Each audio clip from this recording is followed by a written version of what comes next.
Guys দেখো আমার বইনে এখনের মধ্যে বাসন দর হ্যাঁ এখন তাই বলে বহুত হেরান হয়ে গেছে ডিউটি থেকে আইয়া রান্দিয়া খাইয়া হইয়া এখন বাসন ধোয়াত লাগছে বুঝছো।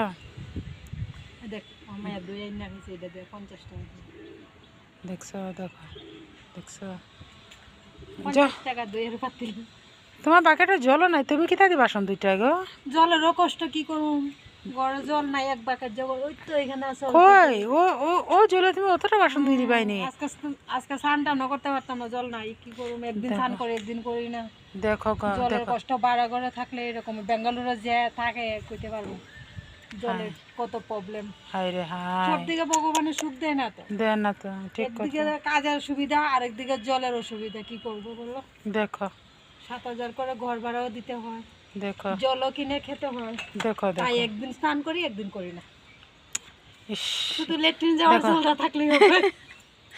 গাইস ও দেখো কিন্তু এই বালতি জল নাই হ্যাঁ, ওটার মধ্যে দেখো অতটুক জল, বাসন দেখো কতটা, দেখো এখানে একটা কড়াই ওখানে একটা কড়াই, ও দেখো বাসন আরো হ্যাঁ, ও মাত্র খালি বাসনটা ধোয়া হইলো ওটাই হ্যাঁ, আর ওটাই তো রয়ে গেছে এখন ওই জলে কিটা হয়ে যাবো বাপরে। তারা মনে করে আমরা অনেক আনন্দে আছি, কত কষ্ট করে থাকি আমরা, কি হইলো কি জানি প্রবাসী প্রবাসী, হাই প্রবাসী, প্রবাসী ছেলেরাও প্রবাসী, মেয়ে লোকও প্রবাসী হয়, দেখো তোমরা।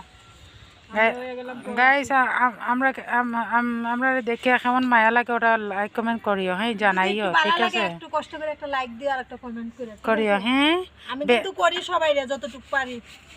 টাটা।